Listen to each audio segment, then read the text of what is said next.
मुरादाबाद के मुख्य मंडल कोऑर्डिनेटर पूजन प्रसाद जी हमारे साथ मौजूद हैं। मुझे ये बताइए कि आज मायावती जी ने बैठक में क्या कहा? कि बहन जी ने जो है आज जो बहुत महत्वपूर्ण बैठक बुलाई थी और उसमें जो संगठन का कार्य है उसकी प्रोग्रेस रिपोर्ट के लिए बैठक बुलाई गई थी, जिसमें उन्होंने प्रोग्रेस रिपोर्ट ली और आगे के लिए भी जरूरी दिशा निर्देश दिए हैं, जिससे कि 2027 के विधानसभा चुनाव के मद्देनज़र बहन जी ने ये कहा कि संगठन के कार्यों को समय से पूरा कर लिया जाए ताकि हम सशक्त रूप से चुनाव लड़ सकें। जी, गठबंधन को लेकर कोई बातचीत हुई है क्या कि लोग जो भ्रम फैलाते हैं कि इंडिया गठबंधन में शामिल हो जाएंगी बहन जी, ऐसी कोई बात उन्होंने कही कि सावधान रहना है या शामिल हो? अभी फिलहाल कोई बात बहन जी ने अभी तो नहीं कही है। हाँ। आगे का निर्णय बहन जी जैसा भी लेंगी वो उनके ऊपर है। जी। अच्छा, अभी कांग्रेस से कुछ नेता मायावती जी से मिलने पहुंच गए थे, इसको लेकर उन्होंने कुछ कहा कि कोई? नहीं, हाँ। उसकी चर्चा बहन जी ने नहीं की है। हाँ।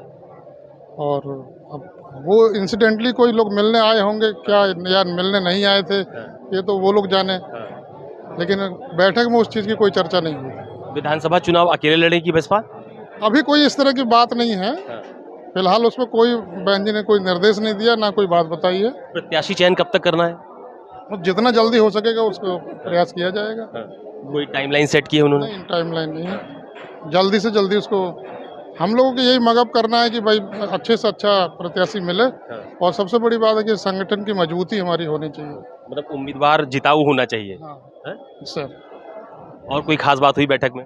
बस जो भी है संगठन को लेके ही है, बाकी पार्टी की तरफ से जो प्रेस नोट आएगा उसमें सब लोगों को पता लग जाएगा सर। इस वक्त मेरे साथ मौजीलाल गौतम जी हैं जो कि लखनऊ के मुख्य मंडल कोऑर्डिनेटर हैं। आज जो बहन जी ने बैठक ली उसमें मुख्य तौर पर क्या बिंदु रखे गए? बहन जी ने विशेषकर जो देश के हालात हैं उस पर चर्चा किया गहन रूप से कि आर्थिक जो केंद्र में सरकार और राज्य में सरकारें हैं, इन सरकारों की गलत नीतियों के कारण देश में आर्थिक संकट जैसा माहौल आया है। इन सबसे निपटने के लिए आदरणीय बहन कुमारी मायावती जी ने पार्टी के सभी छोटे बड़े पदाधिकारियों को जिम्मेदारी दिया कि जो भी हैं इनके हालातों से हमें निपटना है और पार्टी को निरंतर आगे बढ़ाना है। और ऐसी स्थिति में समय से पहले चुनाव होने की संभावना है, उसको भी ध्यान में रख करके हमें अपना कार्य पूरा कर लेना है समय से पहले, ताकि चुनाव को हम पूरी तरह से फेस कर पाएँ और भारी तादाद में जीत कर इस प्रदेश में सरकार बनाए। ऐसा गठबंधन को लेकर कोई बातचीत हुई क्या? अकेले लड़ेंगे चुनाव या? ऐसा कोई निर्णय नहीं हुआ। ऐसा मतलब कोई पूर्व निर्णय कायम है कि अकेले चुनाव लड़ेंगे? हाँ, वो नेता का फैसला है। अच्छा, कुछ ऐसी चर्चा हुई कि पिछले दिनों कुछ कांग्रेस के नेता आ गए थे मायावती जी से मिलने? चर्चा नहीं, बहुत छोटी मोटी घटनाएं इस तरह होती रहती हैं। ऐसा कुछ है नहीं। बहन जी ने इस पर कोई संज्ञान नहीं लिया। बात भी नहीं हुई? कोई बात नहीं, कोई बात नहीं। मुख्य तौर पर क्या कार्डर मजबूत करने पर जोर दिया जा रहा है? कार्डर मजबूत करने पर जोर दिया जा रहा है, प्रत्याशियों के चयन पर भी जोर दिया गया है। कब तक उम्मीदवारों का ऐलान होगा, कितने दिन में? हाँ, लगभग जल्दी से जल्दी प्रत्याशियों का चयन हो जाएगा। और कोई खास बात कही हो?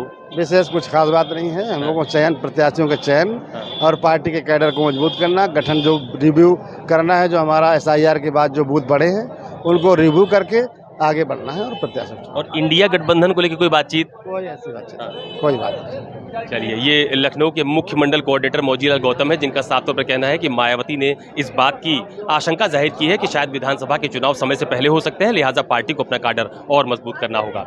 कैमरा पर्सन धर्मेंद्र साहू के साथ अशोक तिवारी, लखनऊ, न्यूज़ 24।